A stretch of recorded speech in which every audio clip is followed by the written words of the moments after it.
तो है।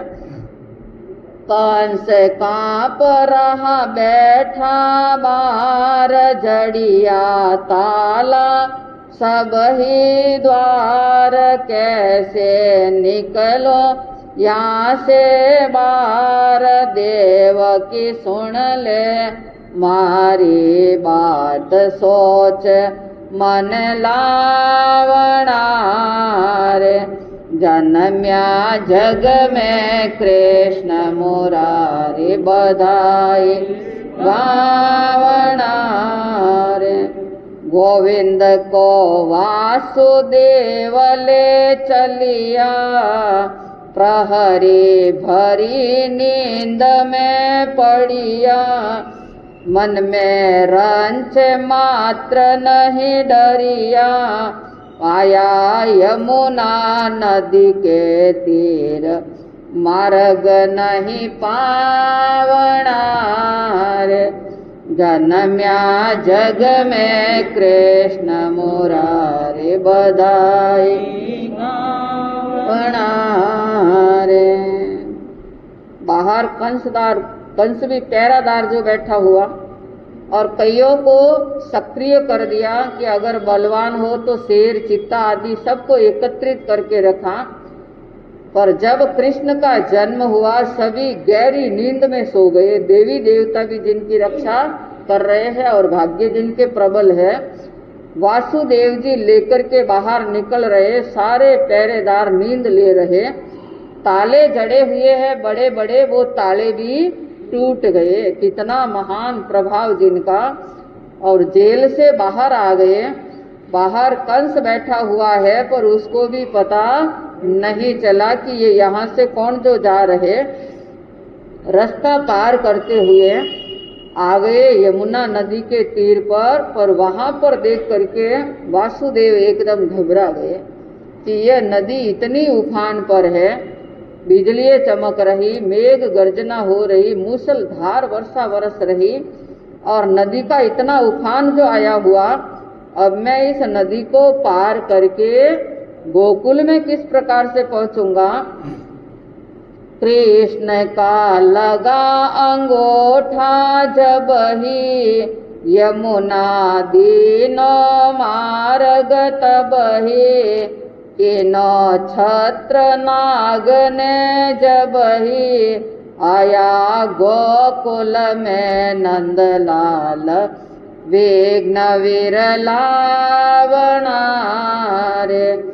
जन्म्या जग में कृष्ण मुरारी, बधाई गावना रे। यशोदानंद गुजर हर साया, श्याम को निरक फूल गई काया। जिनका मोक्ष खूब मनाया, पहुँचा वासुदेव निज स्थान। हर्ष मन लावणा रे। जन्म्या जग में कृष्ण मुरारी, बधाई गावना रे।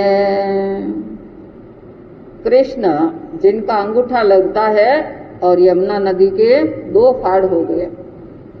नाग जिनका छत्र जो बनता जा रहा है, रक्षा बारिश से जिनकी होती जा रही, गोकुल में पहुंच गए। किसी प्रकार का कोई संकट उनके जीवन में नहीं आया।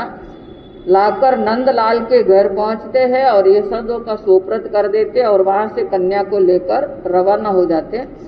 सारा काम हो गया। उसके बाद सबकी नींद खुलती है और कंस ने देखा कि जन्म किसका हुआ है, कन्या का जन्म हुआ है। मन का अभिमान इतना ऊंचा है, क्योंकि अभिमानी इंसान की गर्दन हमेशा अकड़ी हुई रहती है और वो हमेशा अपने अभिमान में अन्य को सबसे छोटा समझता है।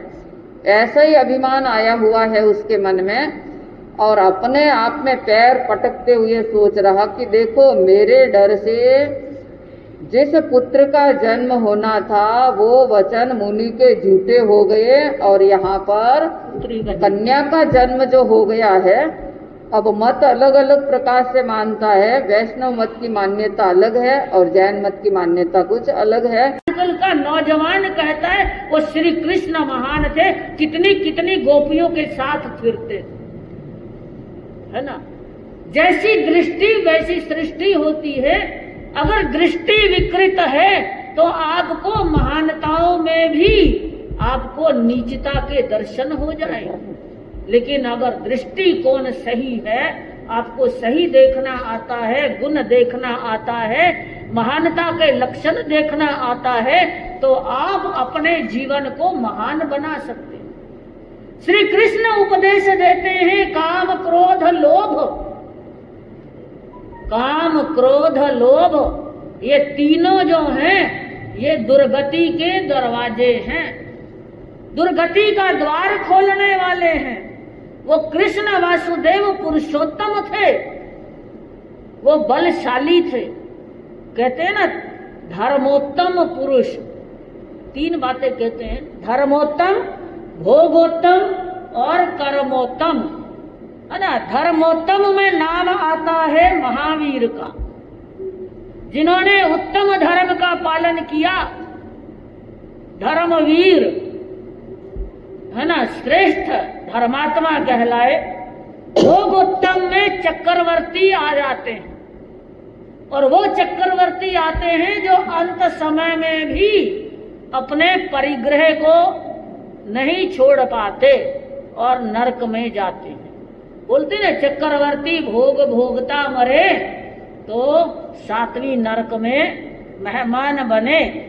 और अगर सब कुछ त्याग देवे जीते जी, धर्म के मार्ग पर आ जाए तो अपनी आत्मा का कल्याण कर ले। लेकिन भोगोत्तम चक्रवर्ती को कहा, धर्मोत्तम पुरुष महावीर जैसों को कहा, और कर्मोत्तम यानी कि जो उत्तम कर्म करने वाला है वो श्री कृष्ण को कहा। श्री कृष्ण कंप्लीट मैन कहलाए, पूर्ण पुरुष कहलाए हैं। उन्होंने अपने साम दाम दंड भेद ये चारों नीतियों को पालने में बड़े होशियार थे। जैसा जैसा कारण बनता, जैसा जैसा प्रसंग होता, वैसी वैसी नीति अपना लेते। हमारा जीवन वो बैंक है जिसमें डिपॉजिट किए बिना विड्रॉल होना संभव नहीं। जब तक हम कुछ खो नहीं देते तब तक कुछ प्राप्त नहीं कर सकते। पाना है तो खोना ही होगा, खोने के बिना कोई और चारा ही हमारे पास नहीं बचता। इसीलिए किसी ने कहा कि जिसने रातों की नींद नहीं खोई वो सफलता का चमकता सूर्य कभी नहीं देख पाता। जिसने रातों की नींद नहीं खोई वो सफलता का चमकता सूर्य कभी नहीं देख पाता। जिसने दिन का आराम नहीं खोया वो रात की छांव में थकान भरी मीठी नींद का आनंद नहीं ले पाता। जो भी मिला इसलिए मिला कि हंसकर बहुत कुछ यहाँ पर खोया हमने। ये जो सूरज देख रहे हो जुगनू जुगनू बोया हमने। ये जो सूरज देख रहे हो जुगनू जुगनू बोया नहीं। याद करने के पीछे प्रमुख कारण है कि उनका जीवन सद्गुणों की सौरभ से सुशोभित था। वे जनप्रिय थे, इसीलिए वे सर्वप्रिय बने। उनका जीवन मानवता के प्यार से लबालब भरा हुआ था। उन तक पहुंचने का सामर्थ्य हर किसी का था। यदि एक अमीर महात्मा पहुंच सकता था तो एक छोटा सा गरीब भी उन तक पहुंच सकता था। जैसे श्री कृष्ण थे। उन्होंने कभी यह महसूस नहीं होने दिया कि वे एक महान राजा थे, लेकिन सबके लिए समान थे। जैसा अमीर के साथ वैसा गरीब के साथ, जैसा मित्रों के साथ वैसा शत्रुओं के साथ। लेकिन उनका जीवन अत्याचारों को समाप्त करने में भी बीता। उन्होंने अत्याचारों को समाप्त किया इसीलिए